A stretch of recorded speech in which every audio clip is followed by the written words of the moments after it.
China की बात होती है, अमेरिका की बात होती है, रशिया की बात होती है, इंडिया के यूथ के सामने, इंडिया के यूथ पोटेंशियल के सामने ये सब लोग कुछ नहीं है। 21वीं सदी में एक और चीज हुई है।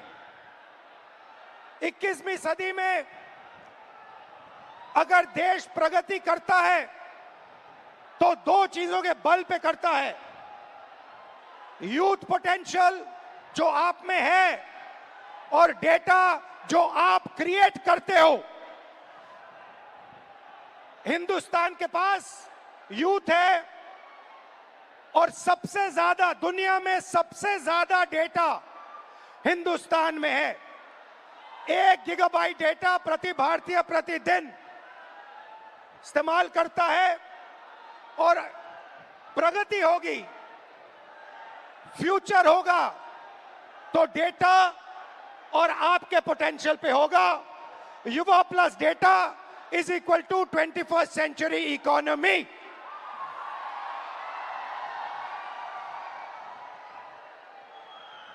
ब्रदर्स एंड सिस्टर्स, मीडिया में एआई की बात होती है।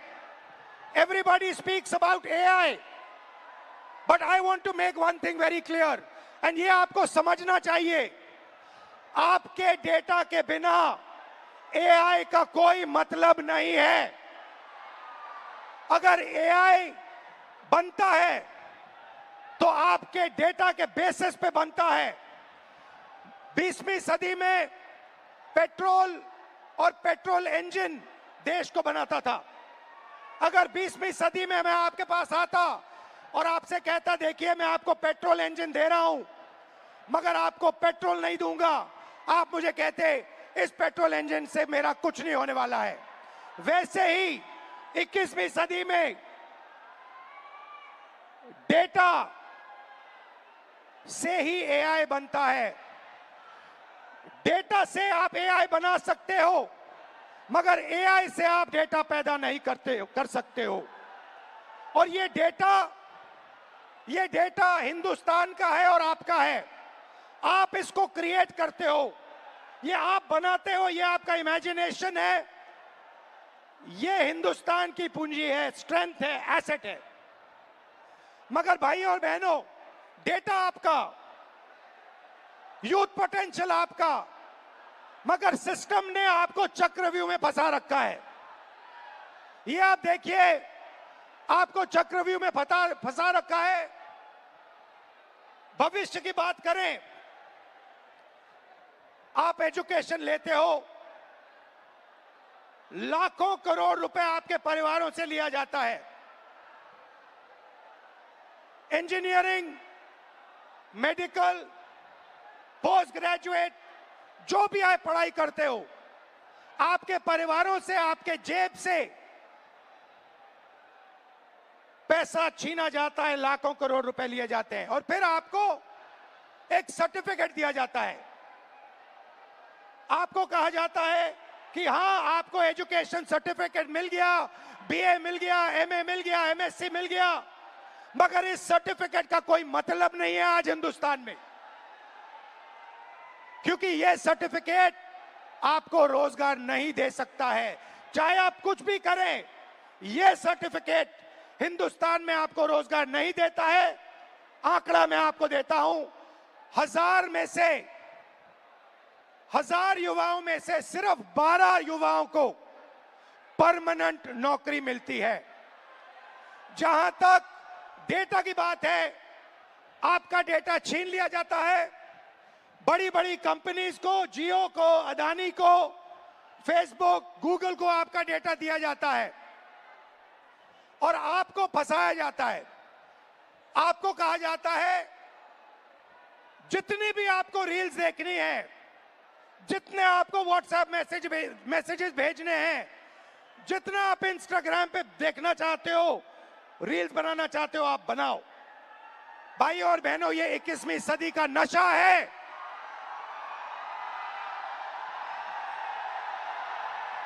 ये 21वीं सदी का नशा है। और फिर आपसे कहा जाता है कि ब्लिंकिट में काम करो, ऊपर में काम करो, मजदूरी करो, 21वीं सदी का नशा लो, मगर तुम्हें नौकरी नहीं मिल सकती, रोजगार नहीं मिल सकता इस हिंदुस्तान में। आइए एक युवा की आवाज सुने। ये जो बोलेंगे ये आप सबके दिल में है। ये जो सवाल उठा रहे हैं, हिंदुस्तान का हर एक युवा यही सवाल पूछ रहा है, उठा रहा है। हम भी सीट खरीद लेते। आज मैं ब्लिंकिट में काम करता हूँ 10 घंटा, उसके बाद मैं पढ़ाई करता हूँ। इंडियन आर्मी का एग्जाम दिया, 1 नंबर से मैं बच गया। सीट खरीदता, मैं ब्लिंकिट में काम नहीं करता। ये कह रहा है कि शिक्षा लेने के लिए मुझे ब्लिंकिट में बंधुआ मजदूर जैसे काम करना पड़ा, और उसके बाद मजदूरी करने के बाद 21वीं सदी की मजदूरी करने के बाद पेपर लीक होता है, और कोई अमीर बच्चा, अमीर परिवार पेपर खरीद के मेरे फ्यूचर को खत्म करता है। आइए, वेलकम। कैसे हैं आप? नाम क्या आपका? मेरा नाम सर अजय राघव है। अविनाश और अजय। हाँ। आइए, अविनाश और अजय दोनों स्टूडेंट्स हैं, इनसे थोड़ा सुनते हैं, इनका एक्सपीरियंस क्या रहा है, बताइए। सर मैं यूपीएसआई एस्पिरेंट हूँ। तो पास पकड़ते हैं। सर मैं यूपीएसआई एस्पिरेंट हूँ, और उत्तर प्रदेश में यूपीएसआई की भर्ती 5 साल के बाद आती है। 2020-21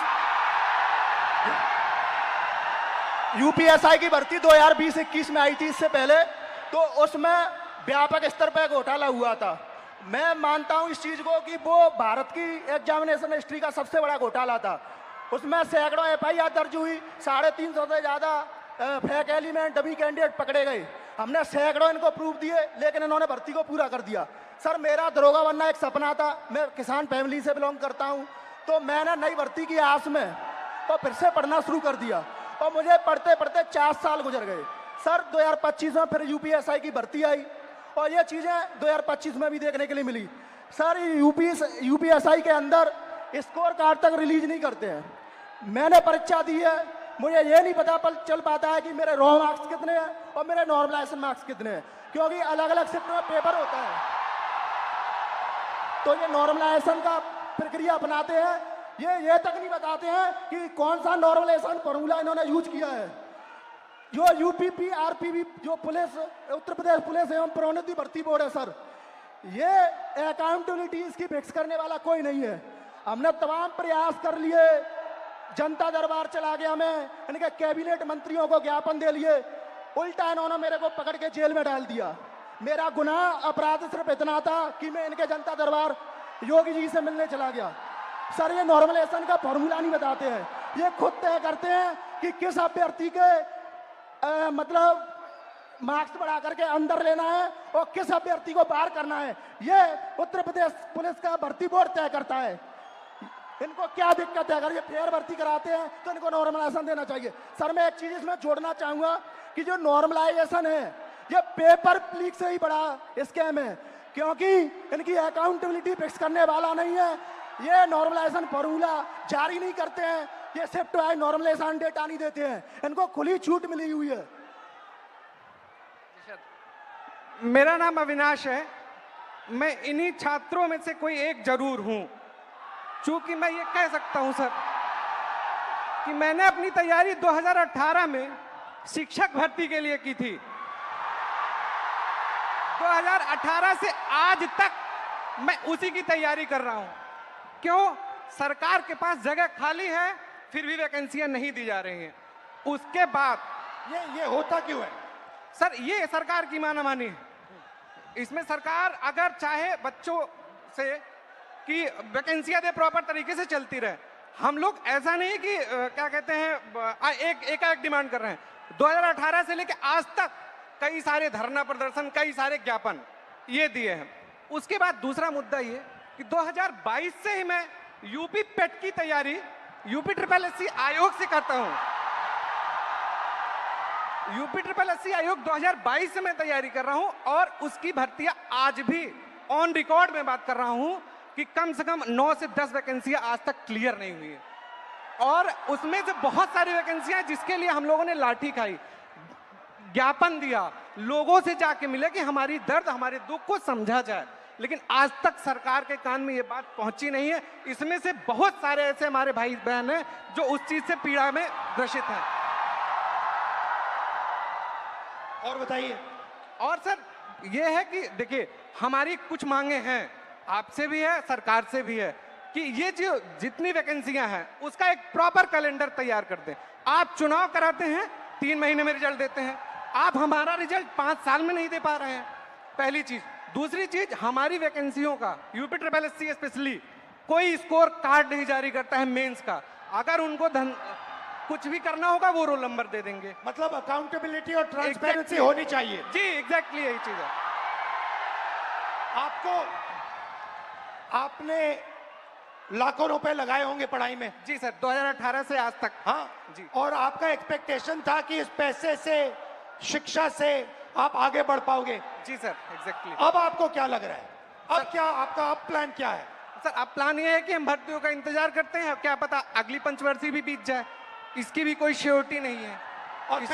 और फिर 3-4 बार एग्जाम करते हो, बीच में पेपर लीक हो जाता है। सर ये इशू तो बहुत सारे हैं। अभी एक UPPSC का था, RO का, मैं खुद उसका अभ्यर्थी था। एक बार पेपर हुआ, दोबारा पेपर लीक हो गया था, फिर उसके बाद दोबारा हुआ वो पेपर, लेकिन वो जो हमारा टाइम गया वो हमें कौन देगा? बिल्कुल, जो हमारा टाइम गया, हमारा पैसा। जब आपका पेपर लीक हुआ, आपको क्या फीलिंग आई? अंदर क्या लगा आपको, यार ये क्या हुआ, क्या करें, क्या? मतलब ये होता है ना सर, कभी कभी एग्जैक्टली मैं बता रहा हूँ, उस 10 बाई 10 के कमरे में कभी आप बैठ के सोचिए कि अगर हमारा पेपर लीक हो गया, हम किससे बात करें अपनी, किसको अपना मुंह दिखाएं कि यार अब मेरा इस बार नहीं हुआ, पेपर लीक हो गया, मैं किससे जाके कहूँ? और सालों आपने मेहनत की, घंटों आपने मेहनत की, और 1 सेकंड में पूरा खत्म हो जाता है। सर एग्जैक्टली यही चीजें होती हैं। और ये जो दुख दर्द है, ये मैं नहीं हूं, ये इसमें से जितने खड़े हैं सब लाखों करोड़ों युवा हैं। सर आप हिंदुस्तान के शिक्षा के सिस्टम में बिलीव करते हो? सर प्रेजेंट टाइम में तो बिलीव हमारा नहीं है। नहीं है एग्जैक्टली नहीं है। रीजन, अगर आज 2018 से मैं अब बेरोजगार टहल रहा हूं, कोई स्किल हमें दे दिए होते 2018-17 में, तो मैं कहीं प्राइवेट, फिर सेकेंडरी, इस प्रयागराज में या इस आसपास के इलाकों में हमें कोई ऐसा इशू नहीं है, ऐसे कोई मतलब रिसोर्सेज नहीं है कि मैं प्राइवेट काम कर सकूं, और काम करूं तो वो डेली वेजेस के हिसाब से बहुत कम हो जाएगा। ये आपका क्या है? ये टैटू क्या है? मेरा नाम है अविनाश। अच्छा, आपका नाम है, ठीक है, थैंक यू अविनाश। और कुछ कहना चाहते हो? सर उत्तर प्रदेश में ये पेपर लीक लगातार चल रहे हैं। जब से माननीय योगी आदित्यनाथ जी सरकार में आए हैं, तब से मैं उंगलियों पे गिना सकता हूं सर। 2017 दरोगा भर्ती पेपर लीक, उसके बाद यूपी कांस्टेबल 2018 पेपर लीक, उसके बाद 2020-21 की UPSI भर्ती पेपर लीक, और 2022 का लेखपाल भर्ती पेपर लीक, और 2023 में RO वो भी पेपर लीक, 2023 का कांस्टेबल भर्ती पेपर लीक, और ये स्कोर कार्ड नॉर्मलाइजेशन की धांधली वर्तमान में चल रही है। सर मैं इन्हीं शब्दों के साथ आपका बहुत बहुत धन्यवाद करना चाहता हूं कि आप यूथ की आवाज उठा रहे हैं लगातार, और मैं सर आपसे आशा की उम्मीद के साथ देख रहा हूं, आप इसी तरह हम यूथों की आवाज उठाते रहिए, हम आपके साथ पूरी तरीके से। ये जितना भी यहाँ पर स्टूडेंट दिख रहा है, ये सब आपके साथ है, सिर्फ आपके लिए आया है सर। Thank you. तो आपने सुनी उत्तर प्रदेश के स्टूडेंट्स की आवाज। अब प्रॉब्लम क्या है मैं आपको बताता हूं। प्रॉब्लम है कि आप पढ़ाई करते हो, पैसा डालते हो, मेहनत करते हो, मगर रोजगार के सारे दरवाजे हिंदुस्तान में बंद पड़े हुए हैं, एक दरवाजा खुला नहीं है। दरवाजे कौन से हैं? पहला दरवाजा मैन्युफैक्चरिंग का। आज दुनिया में आपको मेड इन चाइना दिखेगा, मेड इन वियतनाम दिखेगा, मेड इन बांग्लादेश दिखेगा, मगर मेड इन इंडिया नहीं दिखेगा। इसका कारण है नोटबंदी और गलत GST ने हमारे मैन्युफैक्चरिंग सिस्टम को खत्म कर दिया है। जो छोटे व्यापारी रोजगार दिलवाते थे, जो पहले हिंदुस्तान में होता था, leather industry, textile industry, automobile industry, अलग अलग इंडस्ट्रीज में मैन्युफैक्चरिंग जो होती थी, वो सारा का सारा खत्म हो गया है। पहला दरवाजा बंद। दूसरा दरवाजा एंटरप्रेन्योरशिप का, जिसको स्टार्टअप इंडिया कहा गया। स्टार्टअप इंडिया में सबसे जरूरी चीज, आप जैसे स्टूडेंट्स को बैंक लोन, छोटे बिजनेसेस को बैंक लोन, फाइनेंशियल सपोर्ट। भाई और बहनों, हिंदुस्तान के बैंक्स आप जैसे स्टूडेंट्स को 1 रुपया कभी नहीं देंगे।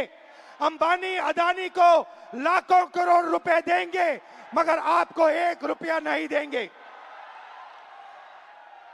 90% स्मॉल और मीडियम इंडस्ट्रीज जो हैं, उनको बैंक लोन नहीं मिलता है। एंटरप्रेन्योरशिप का दरवाजा बंद है।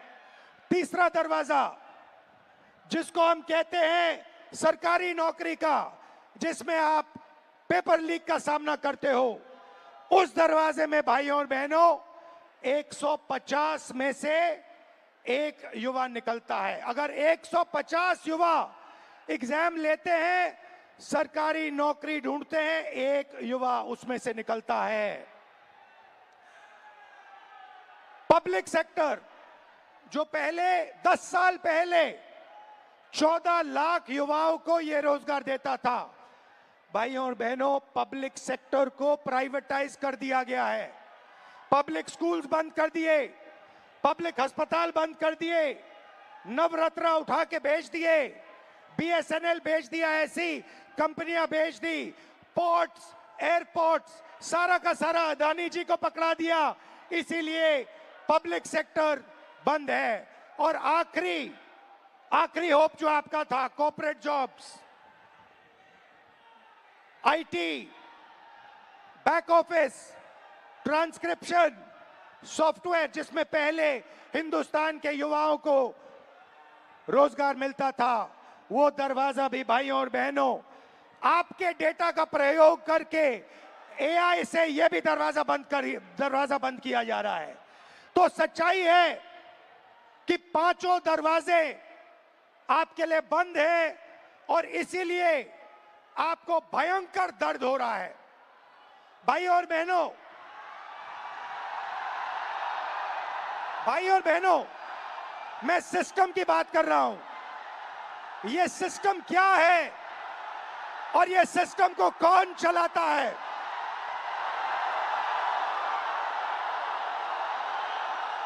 भाई और बहनों, डेटा आपका, दर्द आपका, दौलत इनकी।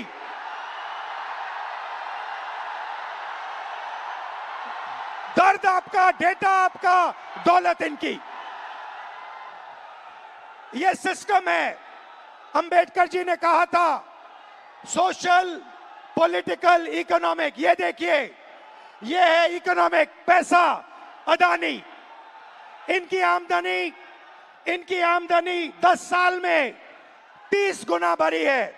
ये पहले ग्लोबल रिच लिस्ट में 600 नंबर पे हुआ करते थे, 10 साल के अंदर ये दूसरे नंबर पे पहुंच गए।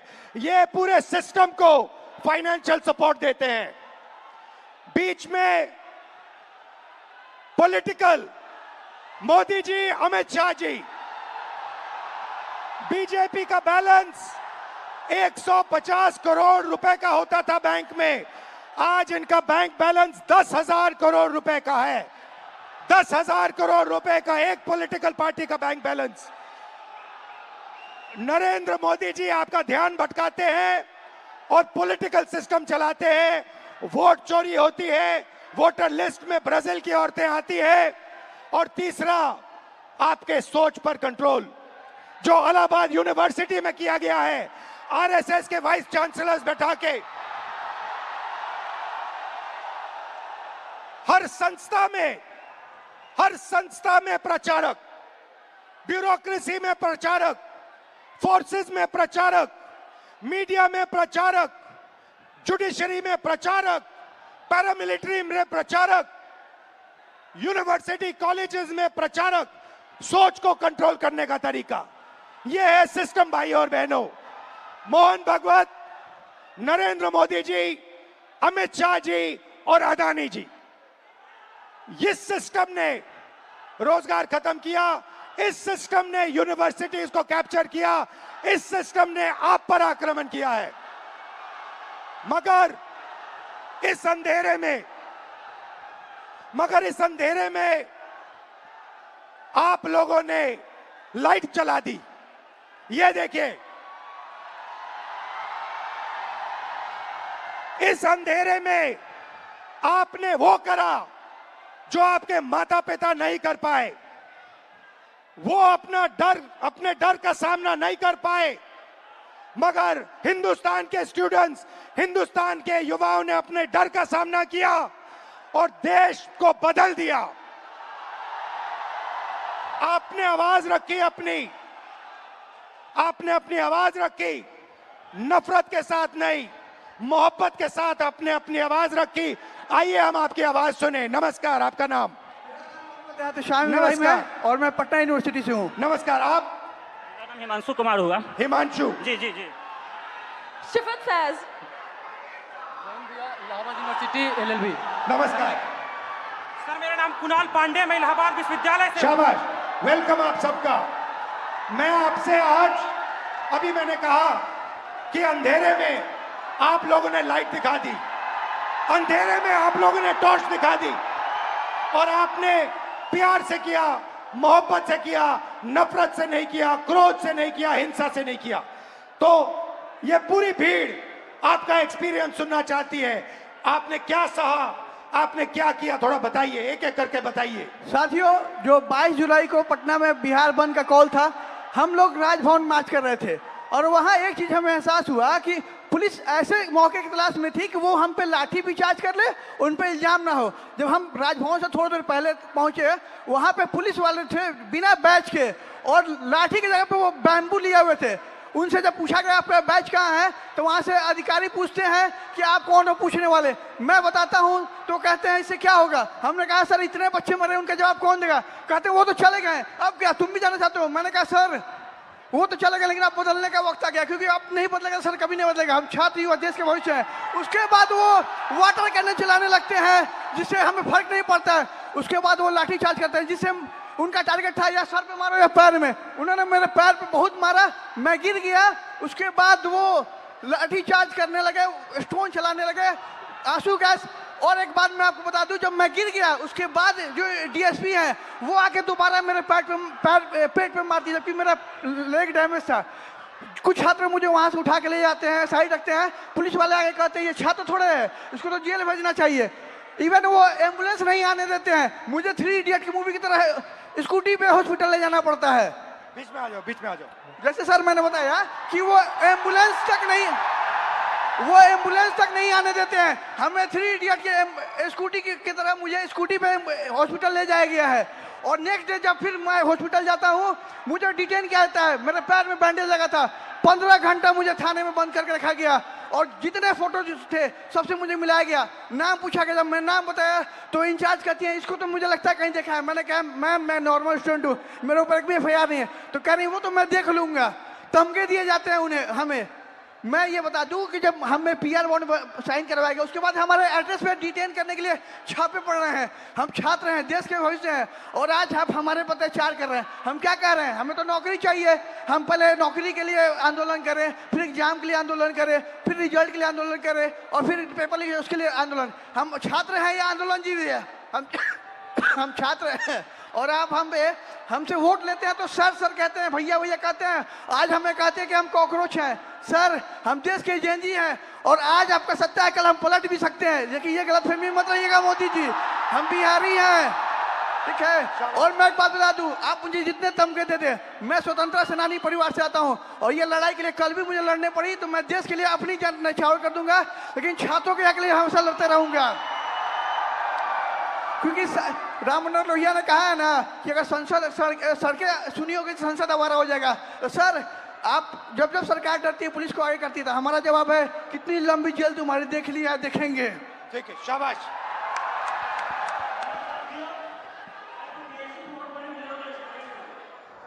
सर मैं मतलब कि मैं बीएड हमारी मम्मी करवाई थी जमीन बेचकर। 4 साल से वैकेंसी अभी तक नहीं आई है सर। जब आंदोलन करने जा रहा हूँ तो सर मतलब कि सम्राट चौधरी का गुंडा जो कि पुलिस जो हम लोग को लाठी से मारती है और जेल भेजती है। सर जब हम लोग आंदोलन करते हैं तो डिटेन कर लिया जाता है। उसके बाद मतलब कि कुछ भैया को जेल भेज दिया जाता है। उसके बाद मतलब कि हम लोग जब स्टेट क्वालिफाइड। रिलैक्स करो, कोई प्रॉब्लम नहीं है, घर में हो अपने, खुल के बोलो, टेंशन मत लो। ये जब मैं पहली बार ऐसे बोला था मैं भी नर्वस था, इसमें कोई प्रॉब्लम नहीं है, खुल के बोलो। सर मैं मतलब state qualified CTET qualified PG BEd करके आया हूँ, फिर भी 4 साल से वैकेंसी नहीं आई है सर। जब मतलब कि आंदोलन 4, 5, 6 साल से मैं पटना में रहकर पढ़ाई करता हूँ, किसान का बेटा हूँ सर। ये महीना का 10 से 15 हज़ार रुपये खर्चा होता है सर, कहाँ से मम्मी देगी? अब मम्मी टेंशन में चली जाती है। मेरे पास 2 ऑप्शन है सर, या चाय का दुकान खोलूंगा या सुसाइड करूंगा सर, उसके अलावा कोई ऑप्शन नहीं है सर मेरे पास। सुसाइड आपका ऑप्शन नहीं हो सकता ब्रदर। मेरे पास बीजी बीएड इतना स्टेट सीटेट क्वालिफाइड होने के बाद 20,000 का नौकरी भी नहीं मिलेगा सर पूरा इंडिया में। उसके बाद मैं सर जब मतलब कि मम्मी मतलब कि सुनती है कि आंदोलन में गया है तो मम्मी को पानी चढ़ने लगता है सर टेंशन से।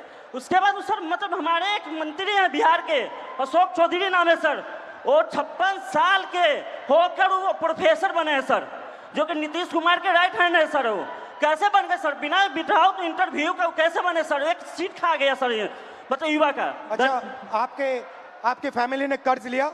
सर जमीन बेच के मतलब बीएड किया हूँ सर। सोच लीजिए कि हम किस लेवल के हैं फैमिली सर। अभी तक 4 साल से वैकेंसी नहीं आई है सर। सोचिए हर महीना सर हम मतलब वैकेंसी डेट निकाला जाता है, लेकिन निकाला मतलब कि वो निकलता नहीं है सर। आज भी सितंबर में एग्जाम का डेट दिया हुआ है, अभी तक फॉर्म नहीं आया है सर। फिर आंदोलन करूंगा, फिर थाना में जमा होऊंगा, लेकिन डरूंगा नहीं सर इस सम्राट चौधरी के गुंडा से। शाबाश शाबाश, बहुत अच्छा बोले। ग्रीटिंग्स टू ऑल, मेरा नाम शिफत फैज है और मैं थोड़ा पास से पकड़ा। ग्रीटिंग्स टू ऑल, मेरा नाम शिफत फैज है और मैं फर्स्ट फीमेल वाइस प्रेसिडेंट हूँ पटना यूनिवर्सिटी स्टूडेंट यूनियन की, इंडिपेंडेंटली इलेक्टेड। जब 20 तारीख को दिल्ली के जंतर मंतर के प्रोटेस्ट के दौरान पुलिस और गवर्नमेंट के थ्रू स्टूडेंट पर ब्रूटली मारा पीटा गया, उन पर वाटर कैनाल्स फेंके गए, उन पर टीयर गैसेस चार्ज किए गए, उसके खिलाफ 22 जुलाई को पटना में स्टूडेंट्स ने प्रोटेस्ट का कॉल दिया। वहाँ स्टूडेंट्स मौजूद हुए और पीसफुल प्रोटेस्ट उन्होंने स्टार्ट किया, लेकिन फिर बिहार पुलिस और बिहार सरकार ने स्टूडेंट के साथ फिर से ब्रूटली ट्रीट किया इस जानकारी के कि वो कौन से पुलिस स्टेशन में है और वो कौन से किस थाने में है। इन सब हमने 23 जुलाई को पेपर लीक के खिलाफ, स्टूडेंट ब्रूटैलिटी के खिलाफ और बिना अनलॉफुल वे में डिटेन होने के खिलाफ एक प्रोटेस्ट रखा अपने यूनिवर्सिटी के कैंपस में। लेकिन हमारे प्रोटेस्ट स्टार्ट करने से पहले ही वहाँ पर पुलिस, सीआरपीएफ और एसडीएम मौजूद थे। सर हम छात्र हैं और हमें एज अ वाइस प्रेसिडेंट मुझे यूनिवर्सिटी के गेट से घुसने नहीं दिया जा रहा था। फिर भी क्योंकि मेरा वो प्रोटेस्ट था, हम लीड करने के लिए जैसे तैसे घुसे। हमारे कुछ फेलोज जो प्रोटेस्ट ज्वाइन करने आ ही रहे थे उन्हें पुलिस गेट से ही भगा देती है और कुछ फेलोज को लाठी चार्ज कर डिटेन कर लेती है बिना किसी मेडिकल ट्रीटमेंट के। उनका सर 10 से 12 घंटा फूटा रहता है पुलिस स्टेशन पे।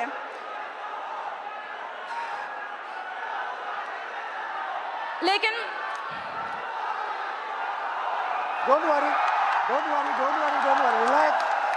लेकिन उस रात हमें छोड़ दिया जाता है, लेकिन अगले सुबह से बिहार की सड़कों पे जो स्टूडेंट प्रोटेस्ट नहीं भी कर रहे थे उन्हें उठा लिया जाता है लाइब्रेरी से, उनके घर से, बिना किसी पुलिस वारंट को। और 25 जुलाई को शिवान में एक 47 फायर किया जाता है, उसमें एक स्टूडेंट की मौत हो जाती है और एक स्टूडेंट हॉस्पिटलाइज रहता है। क्या इसके खिलाफ बिहार सरकार ने अपनी एक आवाज़ नहीं उठाई, ना ही एक बात रखी? खैर, आप सब जानते हैं कि बुराई का अंत होता है और हमारी जीत हुई। 25 जुलाई को जब आप लोग धर्मेंद्र प्रधान की इस्तीफा की खुशी मना रहे थे, तब बिहार के छात्रों में अलग सा डर और भय मौजूद था। उन्हें कहीं से भी कभी भी अरेस्ट कर डिटेन कर लिया जाता और उन्हें किस पुलिस स्टेशन में भेजा जाता इसका कोई अता पता नहीं है। चलिए अब हम बिहार के महिला शिक्षा व्यवस्था पर बात करते हैं। जब एक बिहार की लड़की अपने पढ़ाई के लिए लड़ती है तो सबसे पहला लड़ाई उसका उसके घर वाले से होता है। वो जैसे तैसे घर से निकल तो जाती है, फिर बिहार सरकार वैकेंसी नहीं निकालती है, फिर उसके लिए वो प्रोटेस्ट करती है, वैकेंसी निकालती है, फिर पेपर लीक हो जाता है, फिर उसके लिए वो प्रोटेस्ट करती है, उसी दौरान उन्हें मारा जाता है, डिटेन कर लिया जाता है, अरेस्ट कर लिया जाता है। हम स्टूडेंट हैं, कोई प्रोटेस्टर नहीं है, और फिर बिहार सरकार इसी चक्रव्यूह में हमें छोड़ देती है। खैर, यही है हमारे बिहार का शिक्षा व्यवस्था। और सर, हमारा गवर्नमेंट से यही अपील है कि अगर आपको लगता है कि हम आपकी डिटेन और अरेस्ट से डर जाएंगे तो ये आपकी गलत फहमी है। और सर, कल को अगर आप गवर्नमेंट रूलिंग पार्टी बने तो हमें ये एक्सपेक्ट है कि जैसे आप आज स्टूडेंट्स के खिलाफ, स्टूडेंट के साथ खड़े हैं, वैसे कल भी खड़े रहे। बिल्कुल सर, आपसे यही उम्मीद है। थैंक यू, शाबाश। सर, सबसे पहले इलाहाबाद विश्वविद्यालय और पूर्वांचल के हमारे हजारों छात्रों की तरफ से आपको धन्यवाद सर। और सर, मैं सर इलाहाबाद विश्वविद्यालय लॉ फैकल्टी का छात्र हूँ सर, और हमारे यहाँ समस्याओं का अंबार लगा पड़ा है सर। हमारे लॉ फैकल्टी में सर जो लाइब्रेरी है उसमें सर पूरी पानी आती है, मतलब बाढ़ आता है सर। और जब लाइब्रेरी बंद कर दी जाती है, जब हम लोग पूछते हैं कि सर लाइब्रेरी बंद क्यों, तो कहते हैं उसमें करंट का पानी दौड़ता है, बेटा आप बाहर रहो। मतलब सर हमारा बुक जो आता है सर वो हज़ारों की आती है। हम लोग सर पूरी बरसात सीजन में सर हम लोग उस बुक को एक्सेस नहीं कर सकते हैं सर। और हमारे साथी जो सर प्रोटेस्ट पे बैठे हुए पिछले 1 महीने से सर, तो उन्होंने जब उनकी सर बहुत बेसिक मांगे है सर, जो एक ह्यूमन के लिए सर जो चाहिए सर, उनको सर प्रॉपर सैनिटेशन के लिए सर जो प्रॉपर वॉशरूम साफ पानी चाहिए छात्र संघ के लिए, और उन्होंने 400% सर फीस वृद्धि किया है सर। यहाँ हमारे पूर्वांचल के हजारों साथी हैं सर, उनसे पूछिए, उनके बिल्कुल सर 400% सर इका बैग, उनसे पूछिए सर। हमारे घर के सर जो मैक्सिमम इनकम होती है सर 70% से ज़्यादा लोगों के पास वो 8,000 रुपये है सर। और हमारे जो हॉस्टल की फैसिलिटीज और फीस है सर वो 30-30 हज़ार रुपये कर दी गई है, पूरे देश भर में सबसे महंगी सर, सबसे महंगी। इवन उनको जो हमारे जो संघ के आका ऊपर के बैठे हुए सर, उनका कार्यक्रम विश्वविद्यालय में होगा, लेकिन हम बच्चे अगर जा करके कहें कि मैम, या फिर हमारे जो DSW सर है उनसे कहें कि हमारा डिबेटिंग सोसाइटी है, कुछ कल्चर है, आप एक प्रोग्राम करवा दो, तो हमको सर 15-20 ज्ञापन देने पड़ते हैं। उसके बाद भी हमें मिलते हैं सिर्फ ताने कि तुम लोग मतलब कुछ नहीं करो। पानी के लिए सर जब हम लोग DSW कार्यालय गए, उनसे कहें कि सर वाटर कूलर में कीड़े आते हैं, तो वो कह रहे हैं कि विश्वविद्यालय पानी पीने की जगह नहीं है, आप घर से पानी लेकर के आओ, यहाँ पे पानी नहीं पिया जाता है, आपको जो भी करना है बाहर करो। सर 24 घंटे हम लोग हैं कि लाइब्रेरी को आप 24 घंटे ओपन करो, हम लोग पढ़े, तो वो कह रहे हैं कि 8 घंटे करते हैं, उसको किए, फिर उसके बाद वो कह रहे हैं कि 24 घंटे लेकर पढ़ कर क्या करोगे, कौन सा कलेक्टर बनना है तुमको, आप बताइए सर। अब हमारे इलाहाबाद से सर, इलाहाबाद विश्वविद्यालय से सर इतने सारे प्रधानमंत्री निकले, इतने मुख्यमंत्री निकले, और वहीं पे छात्र संघ को सिर्फ इसलिए बंद कर दिया गया है क्योंकि गरीब घर के लड़के कभी भी राजनीति में ना आ पाए और बड़े घर के लड़के आकर के जो है सो उसको सत्ता संभाले। हम लोग हमेशा सर गुलामी करें, हमारी मानसिकता ऐसी बना दी जा रही है। और अगर आप कुछ भी बोलो तो उनके से संघ के गुंडे पाल रखे हैं। अभी 2 दिन पहले की बात है सर, आपने भी कमेंट किया था उस पर सर, आपकी आवाज़ उठाए हमारे लिए सर, फिर से धन्यवाद सर। हमारे साथी आशुतोष मौर्य, सौरभ गढ़वाल, शिवम यादव, ये लोग बैठे थे सर। हम लोगों पे सर पीछे गेट से जो उनके जो प्रॉक्टर सोकल जो गार्ड उनके होते हैं, जिनमें किन्हीं का नेम प्लेट नहीं लगा सर, हम लोग अगर 10 बार आन जान करेंगे, हमें 10 बार दिखाना, उनमें से किन्हीं का नहीं है सर। वो पीछे वाले गेट से सर कम से कम 60 से अंदर लड़के भेजे, और उसके बाद वो आए और बर्बरता से हमसे झगड़ा हुआ सर हम लोगों से सर। मतलब उनकी हाथापाई, मतलब हम लोग बैठे थे, हमारा सारा सामान छीन लिया गया, हम लोग को भगा दिया गया, हम लोग को मजबूरन सर वहाँ पे पीछे पुलिस भी खड़ी थी सर। हमारे यूनिवर्सिटी की थाना है सर, 2 पुलिस वाले पीछे खड़े हैं, और वो 2 लोग थे सर। और दिन जब हम लोग रहते हैं तो वहाँ पे सर 3-3 गाड़ियाँ आकर के लगती हैं, ऐसे लगता है कि हम लोग कोई आतंकवादी बैठे हैं, अंदर जा करके क्या ही कर लेगा ये लोग। और सर उसके अलावा सर हेल्थ फैसिलिटी पे हम लोग आते हैं तो उसके लिए आप आवाज़ उठाए तो बोलता है कि सरकार बाहर रखा है ना, बाहर जाओ आप। हमारे पास सर मतलब कहने को वहाँ पे शिक्षा से लेकर के सर जो नियुक्तियाँ जो होती हैं सर वो ट्रांसपेरेंट नहीं है। आप सवाल करोगे आपकी डिग्री रोक दी जाएंगी। अभी हमारे साथियों पे सर मुकदमे कर दिए गए, अभी हम दोनों यहाँ पे हैं, हो सकता है कल पे हम दोनों पे मुकदमा होगा। बिल्कुल सर, ये वहाँ का नियम है सर। सर हम कह देना ये चाहते reality हैं, है। बिल्कुल सर, हम कह देना चाहते हैं सर, हम गांधी के अनुयायी थे, गांधी के अनुयायी है, गांधी के अनुयायी रहेंगे, और उन संघी या कोई भी हो सर, हम डरने वाले नहीं है। आइडियोलॉजी से समझौता सर जीवन में कभी नहीं होगा। हम पहले भी आपके खिलाफ थे, हम पहले भी अन्याय के खिलाफ थे, हम आज भी है सर, हम आगे भी रहेंगे। और सर आपके साथ के लिए सर फिर से हमारे सभी पूर्वांचल के साथियों की तरफ से सर एकदम फिर से धन्यवाद सर। आप हमारे लिए आए सर, धन्यवाद सर। बहुत अच्छा बोले आप। सर मेरा नाम कुणाल कुमार पांडे है सर, मैं इलाहाबाद विश्वविद्यालय के तृतीय वर्ष का छात्र हूं सर। सर हमारे विश्वविद्यालय में सर जो सीटें हैं उसमें 50% की कटौती कर दी जाती है, और हमारा जो फी है सर उसे एक बार में 400% की बढ़ा दिया जाता है, और प्रत्येक वर्ष 10% की वृद्धि की जाती है। सर इसी के विरोध में हम लोग पिछले 30 दिनों से धरना प्रदर्शन कर रहे हैं। सर हमें विश्वविद्यालय में धरना नहीं देने दिया जाता है सर, और सर हमें कभी कठिनाइयों का सामना करना पड़ता है। और सर हमारे जो VC मैम है सर, वो जो छात्र धरना प्रदर्शन करते हैं सर उन पर FIR कर देती है। हमारे 5 साथियों पर FIR कर दिया गया है और उन्हें विश्वविद्यालय के अंदर प्रवेश मना कर दिया गया है सर। हम इससे बहुत पीड़ित हैं सर। इलाहाबाद विश्वविद्यालय के सभी छात्र बहुत उम्मीद से आपके पास आए हैं सर। मुझे पता है मैं यहाँ से जाऊंगा, कल मेरा भी निलंबन हो जाएगा, मेरे पर भी FIR हो जाएगा, लेकिन मैं अपने VC मैम से कहना चाहूंगा, मैम मैं इलाहाबाद विश्वविद्यालय का छात्र हूँ, ना मैं निलंबन से डरता हूँ, ना मैं AK-47 से डरता हूँ। जो मेरा हक है, जो मेरा अधिकार है, मैं वो लेकर रहूंगा, और जब तक हमारी मांगे पूरी नहीं होती हम इस धरने से नहीं उठेंगे। शाबाश, धन्यवाद sir. Very good, thank you, thank you.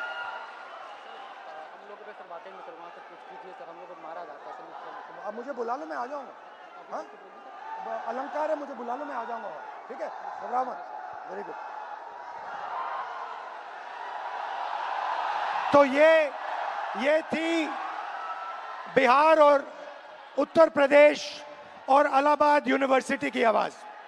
अब मैंने आपसे कहा कि आपने अंधेरे में टॉर्च जला दी, आपने हिंदुस्तान के स्टूडेंट्स को जगा दिया। आप सब अब बात समझ गए हो। मैंने आपसे सिस्टम की बात की।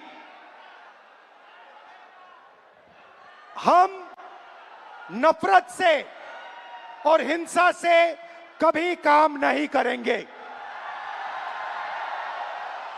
हिंदुस्तान का कल्चर सत्य और अहिंसा का है, नफरत का नहीं है, और एक भी स्टूडेंट के दिल में नफरत नहीं होनी चाहिए, सिर्फ मोहब्बत होनी चाहिए।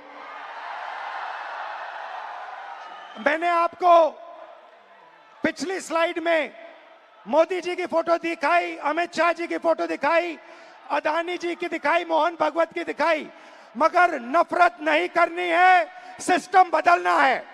प्यार से, मोहब्बत से, नफरत से नहीं। सिस्टम को खत्म, टाटा बाय बाय करना है। आप सबका दिल से बहुत बहुत धन्यवाद, इस रिस्पांस के लिए धन्यवाद। और जो आप प्रोटेस्ट कर रहे हैं, जो आप अपने हक की लड़ाई लड़ रहे हैं, उसको आप करिए, मैं आपके साथ उसमें खड़ा हूं, खड़ा रहूंगा। है जैसे सर ने कहा, खत्म टाटा बाय बाय, खत्म टाटा बाय बाय। और बदलाव तो आ रहा है सर, और आएगा भी। आज क्या है, हम सब यहाँ एकत्रित हुए, एक जेनजी मोमेंट हम आपके साथ क्रिएट कर लें, है ना? हाँ। क्या है, जेनजी में सेल्फीज बड़ी कॉमन है। तो चलिए, फोन है, ये हमारा फोन तैयार है सर, हम सब तैयार है सर के साथ सेल्फी के लिए।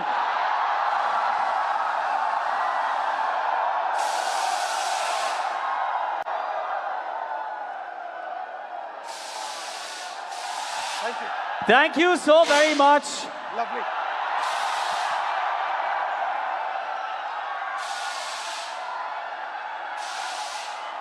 एक बार थोड़ा सा और शोर मचना चाहिए everybody. One last message. One last message. You are India's spirit. You are India's future. You are the most beautiful youngsters in the world. You cannot allow yourself to hate. You cannot allow yourself to be violent. You are loving youth.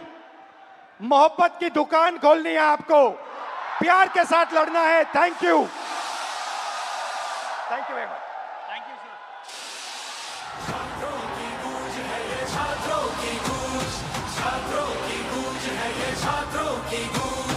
हमें सुधारनी है